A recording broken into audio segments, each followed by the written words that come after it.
Greetings. I'm just doing a few more blogs and reviews and quickie things here. I went over to a website earlier today that was associated with the CinemaSnob, and I watched their hilarious fan film.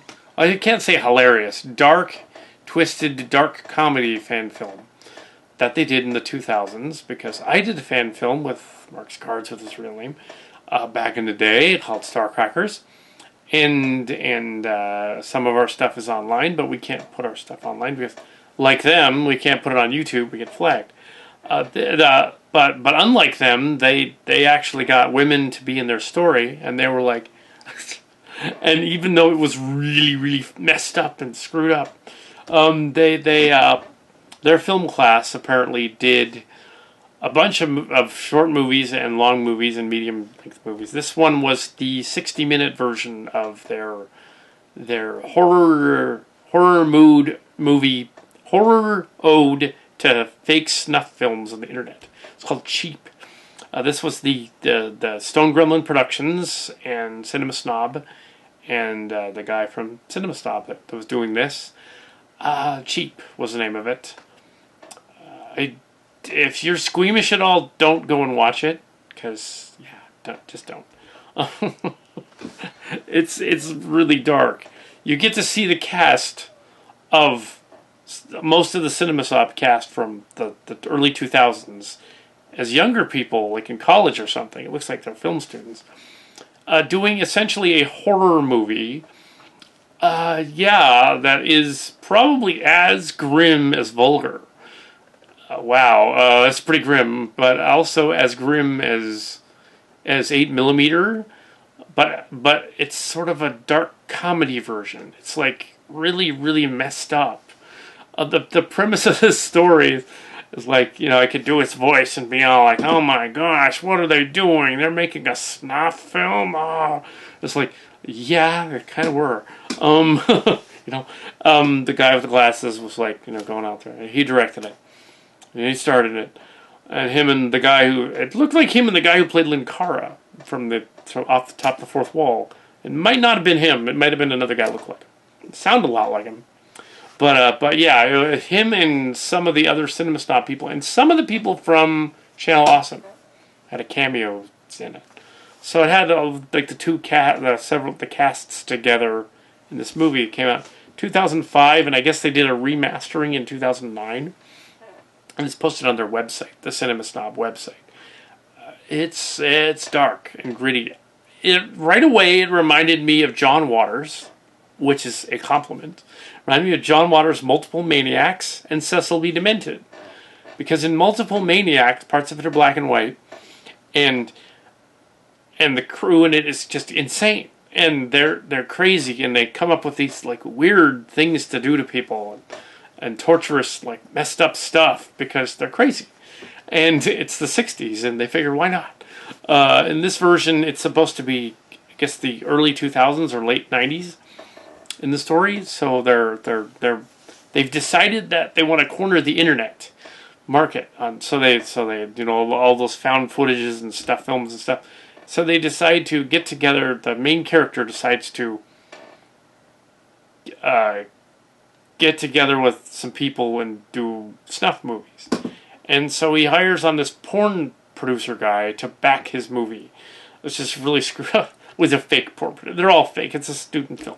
But yeah,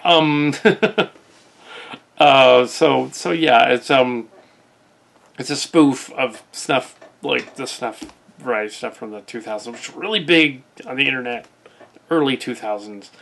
Everybody thought that they were seeing a snuff film. They weren't, of course.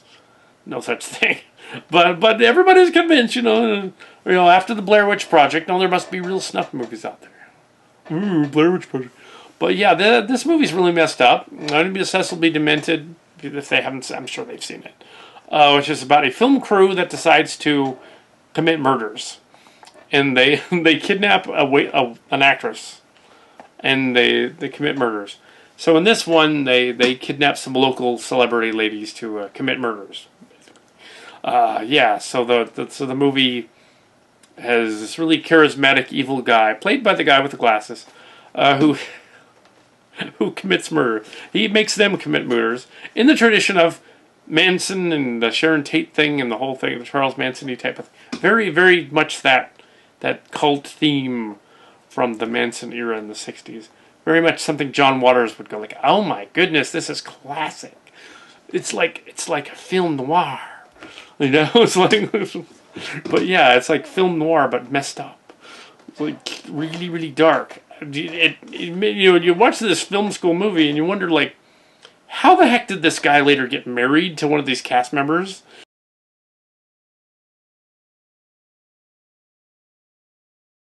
And how did they ever, like, have girlfriends after this? Because, like, this movie is so twisted that it's like they'd have to be as twisted as them to even want to hang out with them.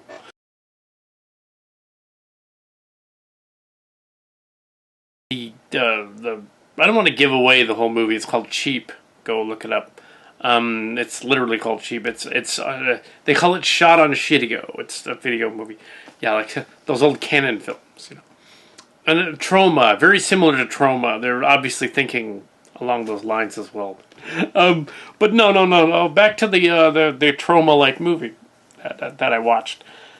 This was the 60-minute version, so I don't know how long the.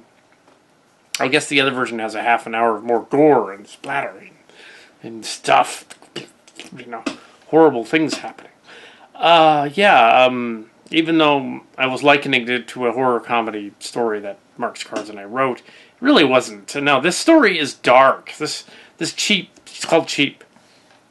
Very dark. It's not humorous. It's just dark, like really, really gritty and dark and stuff. There are some humorous elements in the sarcasm category. There are some like messed up, like jokey scenes and things, but most of it is very, very twisted. It's a little bit of the Kevin Smith territory with Vulgar. Vulgar was a very bad movie.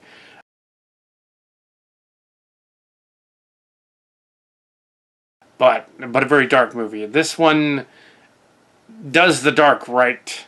It basically says, okay, yeah, these guys are all messed up in this movie, but they're charismatically messed up. So, yeah. It's like you want the main bad guy to die in this movie because he's bad, you know. And you want the main, hero to win, but maybe nobody does because it's ambiguous. Maybe you never know. But yeah, Cheap. But back to Cheap. I keep going to the mall massacre. They're both equally gory, you know. And when they show the gore in Cheap, it's black and white, so it makes it look worse somehow. Ugh. It's like, yeah. And like there's this really uncomfortable scene that looks like the guy from Off the Fourth Wall is raping someone. Looks like it. It's like, yeah. How did they get anybody to be in this movie? It's like, oh my gosh. There's a pregnant lady in it and something horrible happens to her. And it's like, oh, fake pregnant lady. But it's like, wow, how did these guys get dates afterward? How did they... I'm amazed. I guess they figured, well, they're in a movie together. It's a film thing, but wow, I'm amazed that not only did they get dates, but that one of them met their future wife on the show and is now the guy with the glasses on CinemaSnob. So, yeah, I'm just kind of surprised about that. Just a little bit. Yeah. Wow, okay. Wow, it's just baffling. Yeah, I know they're film students. It's not how they really act. They're not really mass murderers. Oh, John Waters should totally watch Cheap. If you see my videos, Mr. Director Waters, you got to watch that one if you haven't already. Baltimore. You'll probably like it. You're like, oh, this reminds me of the Manson murders. Yeah, they wanted to be famous. Eesh. God. But wow, okay. Yeah, okay. Cheap. Yeah, what can I say more about it? I mean, it's messed up. I know they're film students. I know they really weren't murderers in the movie, that they were actors. But, wow. Just, wow. Ew. I don't think we could get other people to be in that.